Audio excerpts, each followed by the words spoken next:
தெய்வத்தின் குரல் முதல் பாகம். தேவதா மூர்த்திகள், அவதார புருஷர்கள், அம்பாளின் இருப்பிடம். பராசக்தி இல்லாத இடம் ஏதும் இல்லை.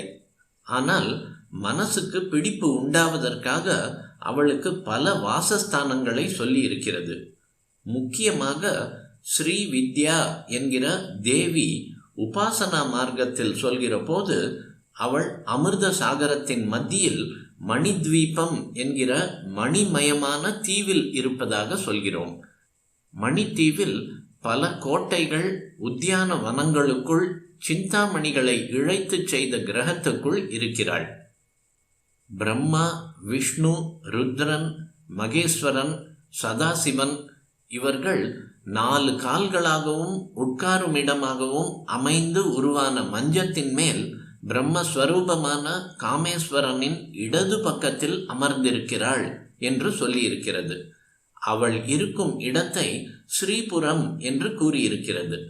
அமிர்த சாகரத்தில் இருப்பதாக சொல்கிற மாதிரியே ஸ்வர்ணமயமான மேரு சிகரத்தில் இந்த ஸ்ரீபுரம் இருப்பதாகவும் சொல்வதுண்டு.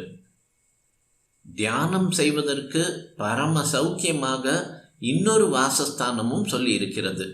லலிதா சஹஸ்ரநாமத்தின் பலஸ்ருதியில் சொல்லியிருக்கிற இந்த முறையில் பல மகான்கள் அவளுடைய இருப்பிடத்தை தியானம் செய்து பரமானந்தத்தை அனுபவிக்கிறார்கள். அது என்ன என்றால், பூரண சந்திர மண்டலத்திற்குள் அம்பாள் அமர்ந்திருப்பதாக தியானம் செய்வதாகும். சஹஸ்ரநாமத்திலேயே சந்திரமண்டல மத்தியகா என்று ஒரு நாமம் வருகிறது. பார்க்க பார்க்க தெவிட்டாத அழகுள்ளது சந்திரன். நிலா சாப்பாடு, நிலாவில் பாட்டு கச்சேரி எல்லாம் வைத்துக்கொண்டு சந்தோஷப்படுகிறோம். இருந்தாலும் எலக்ட்ரிக் ஜோடனை அதிகமாகிவிட்ட இக்காலத்தவர்களுக்கு சந்திரனின் அருமை தெரிந்திருக்க நியாயமில்லை. சீதளமான அதன் பிரகாசம் அலாதியானது. கண்ணை உறுத்தாத ஒளி வாய்ந்தது சந்திரன். அதிலும் பௌர்ணமி சந்திரனின் அழகு விசேஷம். இந்த அழகு விசேஷமாக தெரிய வேண்டும் என்பதற்கே ஈஸ்வர நியதியில் 30 நாட்களுக்கு ஒரு முறைதான் பூர்ணிமை வருகிறது. தினமும் பௌர்ணமி இருந்தால் பூர்ண சந்திரனில் நாம் இத்தனை சந்தோஷமும் அடைய முடியாது. இந்த பூர்ண சந்திர மண்டலத்தை முதலில் தியானித்து அதில் அம்பாளை தியானிக்க வேண்டும். பூர்ண சந்திரனை தியானிக்கிற போதே மனசும் அதுபோல் குளிர்ந்து போகிறது. அங்கே துக்கத்துக்கும் துவேஷத்துக்கும் இடமில்லாமல் சாந்தமாகிறது. வெளிப்பிரபஞ்சமெல்லாம் ஜீவனுக்குள்ளே இருக்கிறது. அண்டத்தில் உள்ளதெல்லாம் பிண்டத்திலும் உண்டு என்பார்கள். சகல ஜீவராசிகளுக்கும் அந்தராத்மாவாக இருக்கிற பராசக்தியின் மனசே சந்திரனாக ஆகியிருக்கிறது. புருஷ சூக்தத்தில் இப்படித்தான் சொல்லி இருக்கிறது. இதனால் ஜீவராசிகளின் மனத்துக்கும் சந்திரனுக்கும் சம்பந்தம் இருக்கிறது. இங்கிலீஷில் சித்த பிரமை பிடித்தவர்களை லூனாட்டிக் என்கிறார்கள். லூனார் என்றாலே சந்திரனை பற்றியது என்றுதான் அர்த்தம். இது சித்தத்தின் விபரீத நிலையை சந்திரனோடு சேர்த்து சொல்கிறது. சித்த சுத்திக்கு அதே சந்திர மண்டலத்தில் அம்பாள் தியானத்தை நம் சாஸ்திரங்கள் சொல்கின்றன. சந்திரனில் அம்பாள் அமர்ந்திருப்பதாக தியானம் செய்ய வேண்டும். தியானம் செய்கிறவனுக்கோ புலித்தோலை ஆசனமாக விதித்திருக்கிறது. சந்திரனுக்கு நேர் எதிராக புலி என்றால் உக்கிரமாக இருக்கிறது.